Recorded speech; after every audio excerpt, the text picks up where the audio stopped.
Merci de suivre votre magazine Au-delà de l'actualité. Ce soir, nous parlons de l'entrepreneuriat. Alors, nous recevons un jeune entrepreneur. Il s'agit de M. Israël Gaylor-Kalanji. Il est président de l'association de jeunes entrepreneurs congolais et à Soujec. Bonsoir, monsieur. Bonjour, madame. Alors, vous portez bien. Très bien, merci. L'entrepreneuriat aussi. Oui, oui. Parce que au Congo, dans la plupart des cas, les gens hésitent pour s'y lancer, parce qu'ils disent que c'est pas facile en République démocratique du Congo. Vous êtes d'avis avec eux? Oui, l'entrepreneuriat partout au monde n'a jamais été chose facile, particulièrement en RDC qui est un pays un peu spécial, comme on le dit, où l'on trouve jusqu'à présent l'État n'a pas encore bien assaini le secteur d'affaires, et les climats d'affaires jusqu'à aujourd'hui souffrent au fait d'une bonne faisabilité et à Kinshasa à travers le province, chose qui ne rend pas facile l'entrepreneuriat à tous les niveaux. Donc un jeune qui aujourd'hui se permet de s'élancer dans ces secteurs, il doit d'emblée se prémunir de beaucoup je dirais, il doit commencer à se préparer à faire face à beaucoup de défis sur ce chemin. Et quels sont ces défis dont vous faites face? Tel qu'ici à Kinshasa, je dirais le premier défi, c'est le défi de la devise. Le taux n'est pas stable. Cette inflation fait en sorte que les petits commerçants perdent tout le jour de l'argent. Et à part ça, nous savons, nous tous, les nombreux services de l'État qui se baladent, qui interviennent tout le jour dans nos petites boutiques et qui ne permettent pas à ce que nos petits commerçants puissent voler. Et hormis ça, il y a, madame, je dirais, il y a une injustice criante qui règne dans le monde du petit commerce congolais. Nous l'avons dénoncé à maintes reprises, mais chose qui, jusqu'à ce jour, traîne à être exécutée. C'est quoi ce problème? Les opérateurs économiques étrangers, les expatriés, qui se permettent non seulement de rester dans leur secteur importation, exportation et commerce de gros, mais ils se permettent d'accéder aussi au commerce de détail ainsi qu'au petit commerce. Ils vont dans le détail, c'est ce que je voulais dire. Bien sûr, madame. Chose qui ne rend pas facile le commerçant congolais à se promouvoir. Et aussi, chose qui ne permet pas à notre pays de créer effectivement une classe moyenne solide qui pourra résorber le chômage et de jeunes et en général de Congolais. Alors, par rapport aux expatriés qui vont dans le détail, mais il y a eu une décision du gouvernement, une décision de l'autorité urbaine et du ministère de tutelle, mais ce n'est pas mis en application. Vous savez, je me rappelle, le Premier ministre qui a le prédécesseur ici, c'est qui, le professeur Sylvain... Matata Pogno. Non. Le professeur Ilukamba. Ilukamba, oui. Le professeur, lors de la 48e réunion du Conseil des ministres, le président de la République, Félix Tshisekedi, avait insisté et a invité le gouvernement à faire respecter les lois régissant le petit commerce et le commerce de l'État, ainsi que la promotion de l'entrepreneuriat. Mais, vous savez, après cette réunion, j'ai suivi un élément, quelque part, j'ai lu un article d'un journal qui disait « Félix Tshisekedi se lance dans une lutte perdue d'avance ». Imaginez. Ça marchera pas. J'ai lu ça, qui veut dire que ça ne marchera pas. Et au jour d'aujourd'hui, ça n'a pas marché. Et M. Lukamba est parti avec son gouvernement, et nous avons actuellement le Premier ministre Sama Lukonde, et jusqu'à ce jour, on sent toujours qu'il y a une sorte de pesanteur qui retient ces secteurs pour ne pas décoller. Mais c'est possible que ça puisse décoller. Je pense qu'il y a... appliquer cette décision. C'est possible. C'est possible si nous prenons des décisions fortes et que les animateurs qui se pointeront, qui accepteront de prendre ces décisions puissent se donner la peine non seulement à parler, mais à rendre réel, à passer à l'action, afin que cette décision soit vu et vécu par le petit commerçant et par le peuple congolais. Parce que, madame, vous savez, nous avons un pays qui a l'incidence de pauvreté de la hauteur de 80%, et le chômage, le taux de chômage actuellement, selon le rapport de Bloomberg Investment Corporation, qui est de 84%, imaginez. Alors, chaque année, il y a des écoles qui mettent à la société des enfants, des élèves, en âge de travailler. Et des universités aussi éjectent des étudiants qui doivent trouver nécessairement du travail. Mais regardez un peu ce qui se passe. Ces jeunes gens-là, de l'université, je parle d'abord ceux qui sortent des universités, ils sont là, ils doivent avoir du travail, mais ils peuvent aussi trouver une opportunité quelque part, mais on leur demande l'expérience de 5 ans. C'est ça le problème. Vous voyez? Et quelque part, j'ai lu une offre d'emploi, on écrit anglais parfait. Je me suis demandé, est-ce qu'on apprend l'anglais parfait à nos écoles? Notre langue officielle, selon la Constitution, c'est le français. Nous avons 4 langues nationales et vous le connaissez. Mais comment est-ce que vous pouvez demander à un jeune qui sort de l'université l'expérience professionnelle des 5 ans? Donc, vous voulez simplement dire qu'il doit rester comme ça, sans travail, en d'autres termes. Et ce sont ces jeunes-là qui se lancent dans des petits commerces. Voilà. Et pour la plupart de ces jeunes-là, ils se lancent dans un petit commerce. Et là, c'est la guerre. C'est la guerre dans tous les sens, en tout cas. Des taxes, multiples services qui interviennent quand vous êtes dans vos petits commerces. Comme vous le dites. Et c'est pourquoi nous n'insisterons jamais de dénoncer cela et d'appeler le gouvernement à jouer son rôle pleinement, comme le rôle d'un père ayant ses enfants à la maison. Si le papa ne sait plus prendre charge de ses enfants comme il le faut, ces enfants-là vont chercher le pain ailleurs. Même dans une poubelle, l'enfant sera prêt de ramasser un morceau de pain à la poubelle pour se nourrir. Si jamais son père ou sa mère ne sait plus prendre sa charge, sa responsabilité comme il se doit. Donc nous ne pouvons pas nous taire jusqu'à ce que l'État comprendra qu'il faut qu'il joue pleinement ce rôle. Et de notre côté, madame, nous n'avons pas croisé aussi le bras, comme vous l'avez dit, que nous sommes, je suis le président d'une organisation. L'association des jeunes entrepreneurs congolais. Voilà, cette organisation s'appelle Association de jeunes entrepreneurs congolais. Et cette association regorge essentiellement de jeunes et elle existe pour des jeunes, pour encadrer des jeunes, pour les former, parce que nous ne devons pas omettre l'aspect formation, qui est très importante. Parce qu'aujourd'hui, nous voyons des commerçants, des gens qui se tapent la poitrine pour dire que non, je suis commerçant, alors qu'ils ne savent pas ce que c'est qu'un commerçant, ce que c'est qu'un entrepreneur. Donc, quelqu'un comme ça, qui vient avec une idée, il fait un projet parce qu'il a appris le cours de l'élaboration du projet à l'université, il élabore un projet, et bien, il vient et il se dit, bon, je veux du financement pour commencer mon projet. Alors qu'il y a une différence entre quelqu'un qui sait élaborer son projet et quelqu'un qui sait gérer au quotidien une activité commerciale. Vous voyez? Quelqu'un qui gère une entreprise est différent de quelqu'un qui sait seulement écrire de papier, élaborer un projet. Alors, nous avons vu l'État dans le passé avec quelques concours que j'ai eu à voir moi-même. Quelques jeunes, avec leurs beaux projets bancables, quelques jeunes étaient aussi financés. Mais pour la plupart, qu'est-ce qu'ils sont devenus aujourd'hui? Qu'est-ce qu'ils sont devenus? Aucun suivi. La plupart d'entre eux sont tombés en faillite. Parce qu'il n'y avait aucune formation dans ce sens. C'est pourquoi, à Sogec, nous ne voulons pas financer, ou soit former et avoir de jeunes qui auront de l'argent, mais sans savoir quoi faire avec cet argent. Parce qu'il n'existe pas de somme moindre.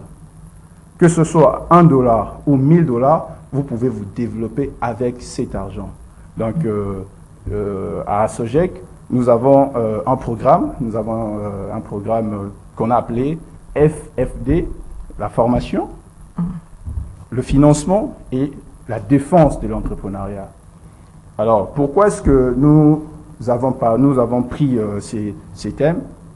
Nous avons donné ces thèmes à notre programme parce que nous voulons que cette fois-ci, les jeunes entrepreneurs sachent ce que c'est que l'entrepreneuriat, sachent ce que c'est que le commerce, et dans la formation, on leur apprendra aussi à payer leurs taxes. C'est un aspect très important. Aujourd'hui, nous n'aimons pas qu'on nous parle de taxes, mais l'État ne vit que des taxes. Mais tout à l'heure, là, vous avez dénoncé le fait qu'il y en a de trop. Parce que quand quelqu'un a un petit commerce, vous allez voir beaucoup de services interviennent au même moment. Est-ce que vous trouvez, qu'est-ce que vous trouvez que vous gagnez comme bénéfice? Est-ce que vous tenez vraiment vos bénéfices? Oui, madame, vous savez, lorsque ça devient de trop, ça ne permet plus aux commerçants de réaliser du gain. Mais nous ne devons pas mettre de côté l'aspect taxe et impôts. C'est un droit constitutionnel. C'est un droit constitutionnel. Tout citoyen qui veut le développement de son pays doit apprendre à participer avec ce qu'il gagne dans le développement économique de son pays, en payant les impôts et les taxes. Alors, nous ne pouvons pas ici faire l'évangile de non, venez, on va travailler, vous n'aurez rien à payer. Non, il faut tout calculer. Nous devons, bien évidemment, nous devons aider nos entrepreneurs, nos jeunes, à comprendre que avec leur travail, ils peuvent aussi faire avancer le pays du côté économique. Et de l'autre côté, eux-mêmes aussi se développer et sortir du désœuvrement. Donc c'est pourquoi nous avons mis le premier F qui est la formation. On va former dans tous les sens, la gestion des entreprises, comment gérer son activité, ainsi de suite. Et le deuxième F, il s'agit du financement. C'est là que tout le problème du monde se réside. Au fait, vous savez, dans notre pays, nous avons souffert longtemps de difficultés d'obtention du financement. Ou soit, et même, pas seulement de financement, même de financement de crédit bancaire. Aujourd'hui, pour aller chercher un crédit en banque, c'est compliqué. On vous demande de venir hypothéquer peut-être une parcelle, une voiture. Mais quelqu'un qui sort fraîchement de l'université n'a pas de parcelle. Un jeune homme de 20 ans, 22 ans n'a pas de parcelle, n'a pas de véhicule. Où trouvera-t-il une parcelle à hypothéquer? Où trouvera-t-il un gage qui lui aidera à obtenir l'argent dont il a besoin? Vous voyez, c'est pourquoi là, nous avons institué quelque chose de très spécial. Nous nous sommes dit, nous avons copié quelques pays de l'étranger. Nous avons institué une caisse communautaire. Okay. Et dans cette caisse communautaire à côté, nous avons aussi une tontine communautaire entrepreneuriale. C'est comme ça que nous l'appelons. Et là-dedans, nous autofinançons par rapport aux projets que chacun a et par rapport aux urgences. Et la première catégorie est allée de $50 à $300. Il y a des jeunes, madame, il y a des jeunes, nous avons des images, il y a des jeunes qui ont bénéficié de ces financements et la plupart ont créé de micro-entreprises. Et ça marchait aussi. Ça marchait. Ces jeunes-là, pour la plupart, sont dans notre association. Ils sont encadrés, il y a un suivi, parce qu'on ne peut pas vous donner l'argent pour dire ça c'est un financement non remboursable. Non, chez nous c'est remboursable. Mais comment est-ce que vous rembourserez cet argent? Nous avons mis des méthodes qui permettront à ce que celui qui est financé ne sente pas vraiment qu'il est en train de rembourser. Donc le taux d'intérêt est très faible et le temps d'échéance est très large. Cela vous permettra de bien travailler et rembourser facilement. Entre-temps, il y a un bureau de suivi qui vient de temps en temps suivre ce que vous faites sur terrain, comment vous gérez cet argent, comment vous dépensez, et ainsi de suite. Et le deuxième, le dernier, la dernière lettre, c'est D, qui est la défense. Ok. La défense de l'entrepreneuriat. Nous sommes, vous savez, aujourd'hui, les concepts d'entrepreneuriat est entendu presque partout. Mais je dirais que dans notre pays, il faut prendre ça un peu différemment. Comment? Nous sommes dans un pays où la plupart des jeunes sont je dirais, dans le passé, n'ont pas fait des bonnes études. Je n'ai pas dit étudier, mais des bonnes études. Ça, il faut le dire. Dans le passé, avant la gratuité de l'enseignement, par exemple, nous constations qu'il y avait pas cet engouement qu'il y a aujourd'hui dans des salles de classe. Mais après la venue de la gratuité, nous avons constaté des salles de classe être même étouffées. Il n'y avait même plus de place pour se mettre. Vous voyez? Et rentrons un peu, reculons un peu, 10 ans, 15 ans arrière. Vous remarquerez que la plupart des filles dans des provinces, parce que moi j'ai circulé le Congo profond, dans des provinces n'étudiaient pas. Et c'était comme ça, c'était normal. Une fille de 12-13 ans, suffit qu'elle sache écrire son nom, et peut-être lire son nom, et ça suffit. Elle va se marier et c'est tout. Mais aujourd'hui, nous avons remarqué qu'il y a eu un peu un changement dans ce sens. Alors, ces jeunes-là qui n'ont pas fait des bonnes études, ils sont là. Ils font, pour la plupart, font peut-être des commerces. Tous sont des petits commerces. Ouais. Ouais.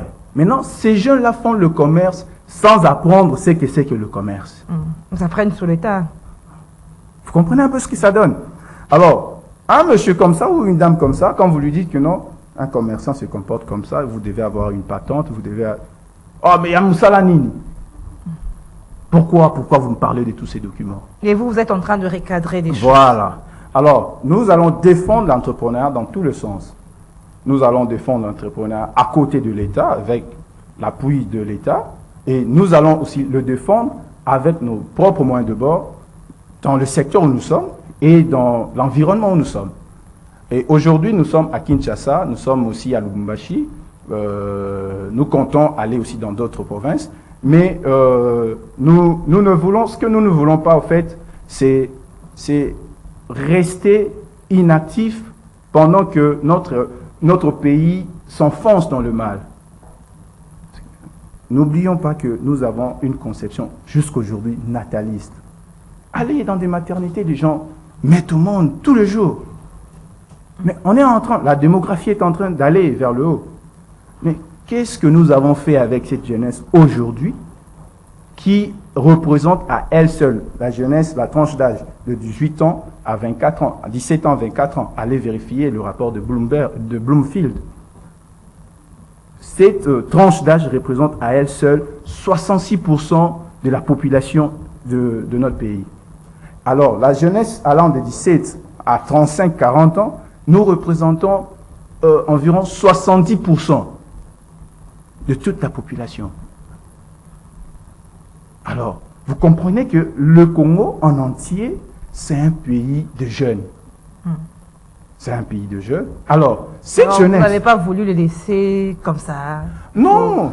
Apportant un plus de la jeunesse du Congo. Non, on peut pas abandonner cette jeunesse à son triste sort. Regardons un peu le jeune de l'époque, peut-être de 1980, 90, comment ils étaient. On m'a dit, l'histoire nous raconte, nous renseigne, que Kinshasa, c'était une ville d'environ 8 millions d'habitants. Mais au jour d'aujourd'hui, nous sommes environ à 16 millions d'habitants. C'est un rapport qui nous a dit ça. À 16 millions.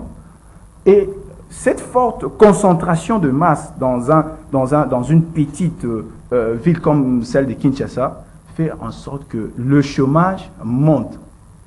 Qui est difficulté de trouver d'emploi, difficulté de trouver un logement décent. Vous voyez un peu, au fait, toutes ces difficultés font en sorte que travailler devient, entre parenthèses, impossible. Un problème. Alors c'est la raison pour laquelle peut-être qu'il y a aussi des enfants de la rue, les phénomènes Kuluna.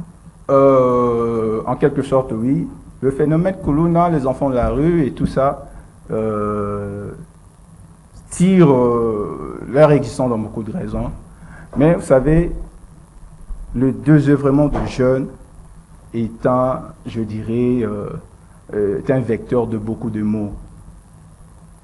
Beaucoup de maux.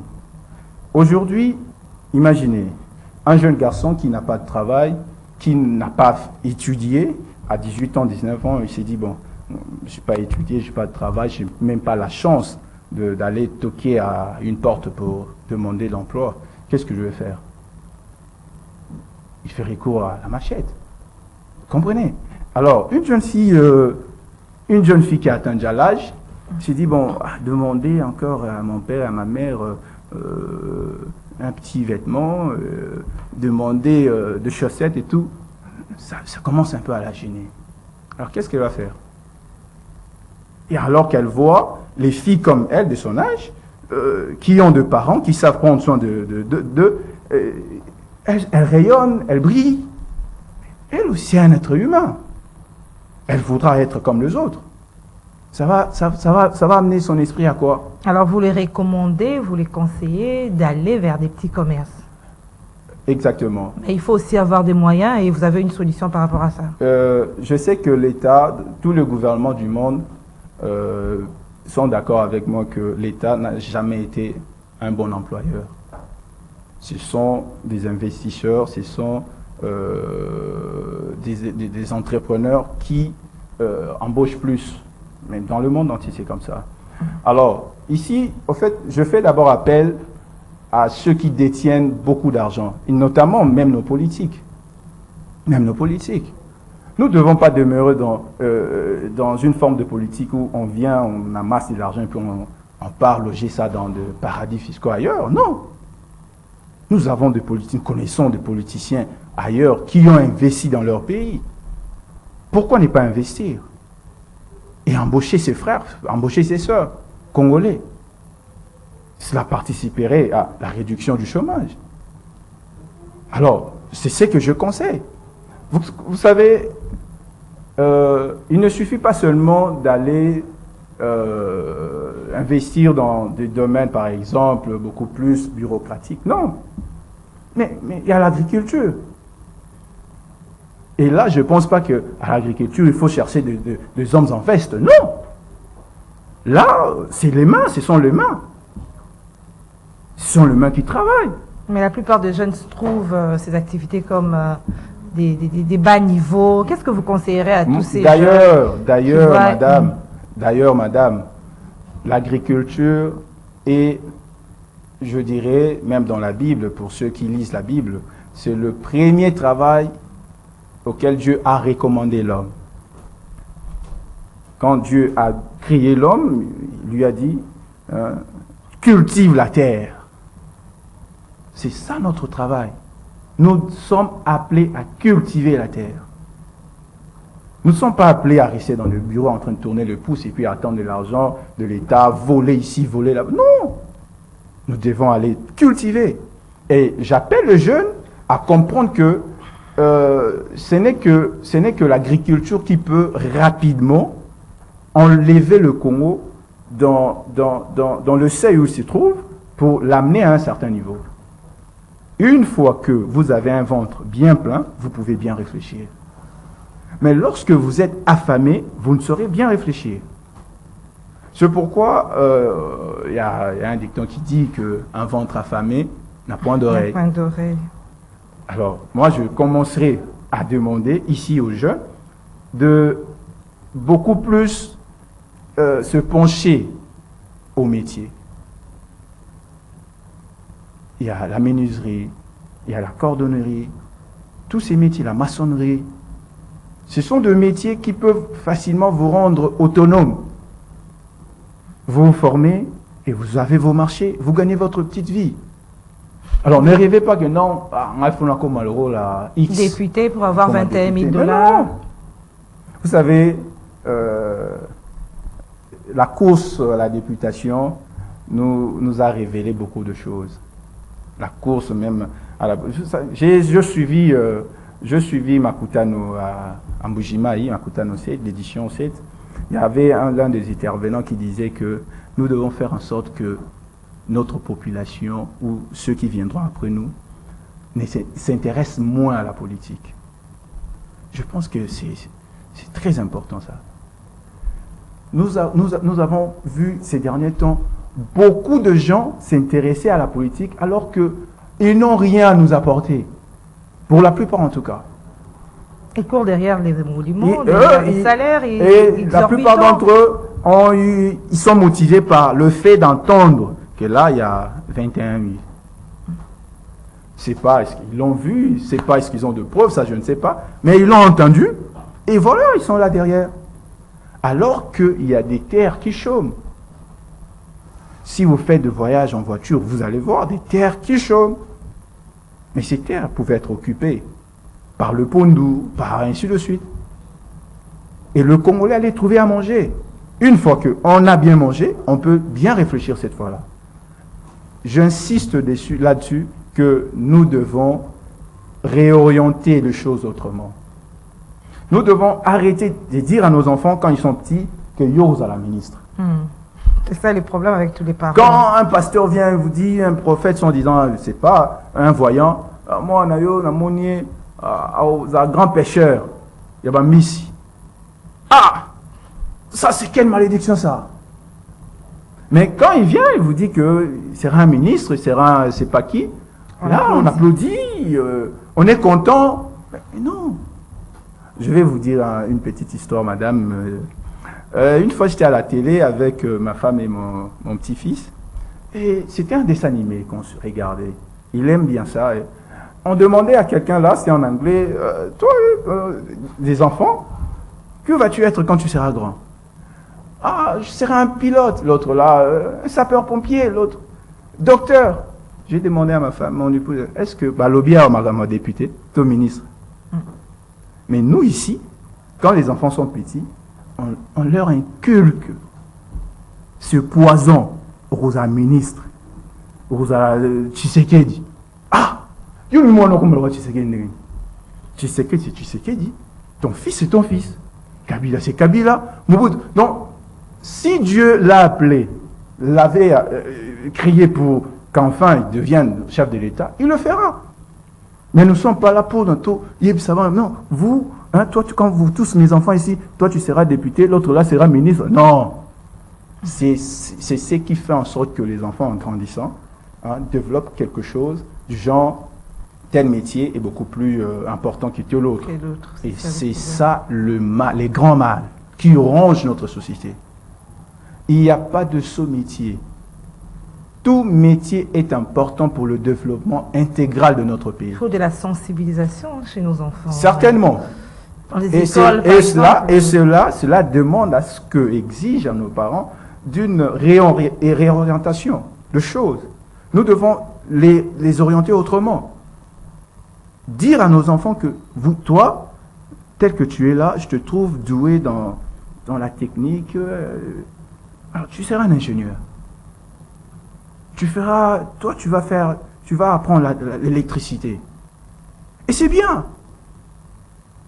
C'est très bien d'ailleurs. C'est pensé parce que ces activités-là dont vous faites allusion, il n'y a pas vraiment de... On ne donne pas assez de la valeur à ces genres d'activités. Oui, quand vous dites... Que gagne par exemple un maçon? Qui gagne par exemple un... Je comprends quand vous dites on. Le on là, c'est ce que je venais de dire tout à l'heure. Nous avons inculqué ça à nos enfants et c'est resté comme ça. Quand on grandit, nous grandissons, nous avons cette conception de choses.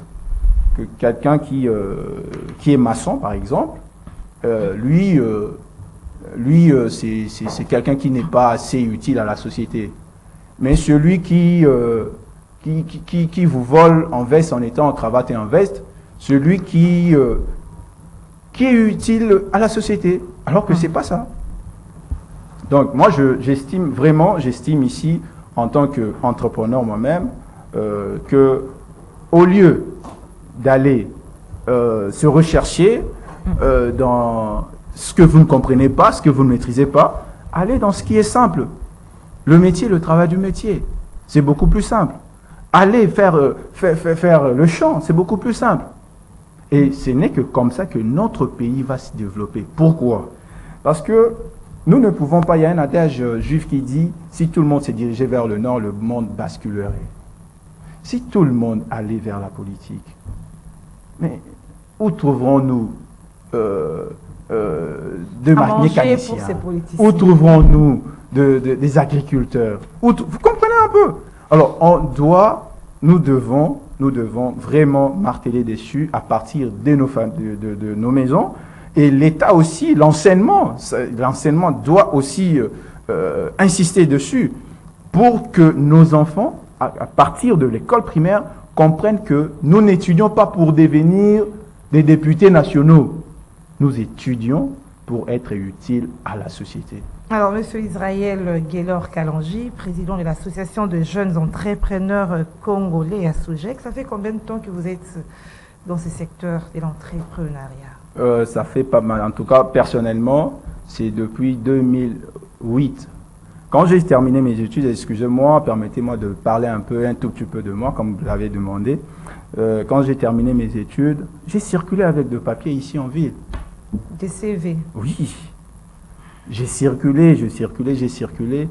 Et je suis tombé quelque part, bon, je vais pas citer le nom, je suis tombé quelque part, j'ai travaillé un peu, mais je me rendais compte que ici, je suis venu m'enterrer. Et j'ai dû, je ne dirais pas démissionner, mais quitter. Quand je suis parti, je n'avais même pas d'argent. Et je me suis dit, bon, je peux tenter un truc. J'ai tenté et ça marchait. Voilà. Et depuis lors jusqu'à présent, vous ne me verrez pas en tout cas. Vous ne me verrez pas en train de tapoter de porte, tendre la main. Non, vous ne me verrez pas. Et c'est pas difficile. Est-ce que non, c'est difficile. Lancer à ceux qui ont peur. Oui, vous savez que je demanderai d'ailleurs à ceux-là. Ça sera aussi votre mot de la fin. Oui, je demanderai à ceux-là de ne pas céder à la peur de l'inconnu. C'est quelque chose qui vous retiendra même à votre succès, loin de votre réussite. La peur de l'inconnu ne vous met pas dans une condition de ne pas oser. Il faut oser.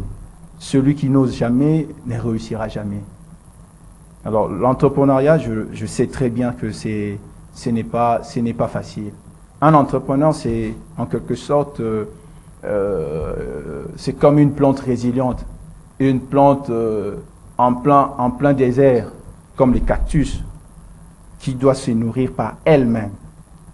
Elle ne dépend de personne, elle ne dépend pas de pluie irrégulière. Elle sait vivre par elle-même. C'est comme ça un entrepreneur. Donc, un entrepreneur, c'est quelqu'un qui doit se battre par lui-même.